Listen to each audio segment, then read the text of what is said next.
بزن بریم که تستش بکنیم. اولیش این خوراکی قرمز ویفر آلبالوییه.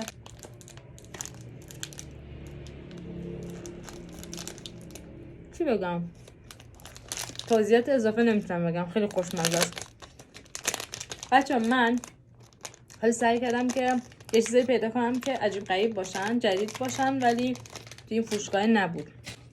این بعدی پچ پچ توت فرنگی، این نه قرمزه، اینو داملا جون برداشت و توی خمیر قاطی شده و این از داخلش ببین مثل عکسشه یا نه. یه نقطه ریز قرمزی داخلش هست.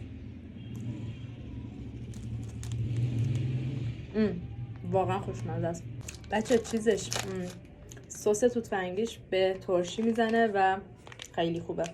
میگیرم بچه. کلا چیزایی که قرمزه اینجوری حالت ویفر صندوقی هن اینا داخلش و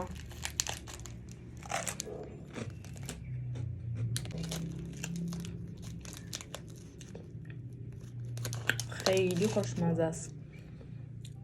بعدی لواشک جنگلی انار. بچه نمیدونم منظور از خوراکی قرمز اینه که بسته قرمز باشه، میوه توش قرمز باشه و یا ترکیبی از حال بزن که بریم. فکرم درسته است ولی نیست.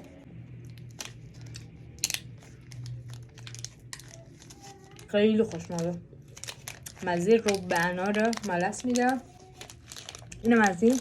آقا من اولین بار جلوی دوربین چیزی تست میکنم و نمیدونم خوب تست میکنم یا نه، بهم بگین. یعنی امروز من گیری کردم، خواهرش تموم شد، الان نوبت ایشونه. داملا هم که پچ پچش رو میخواد، اینو بدیم به داملا و بیایم. مونده یکیش اینه بچه، همه اینا فندق چرا، و یکیش هم نوشیدنی قرمزه. باز بکنیم.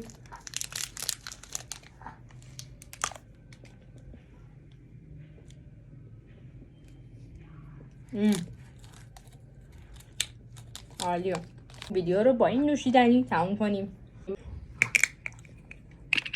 بلبوش کنیم. بوی ژله توت فرنگی میده.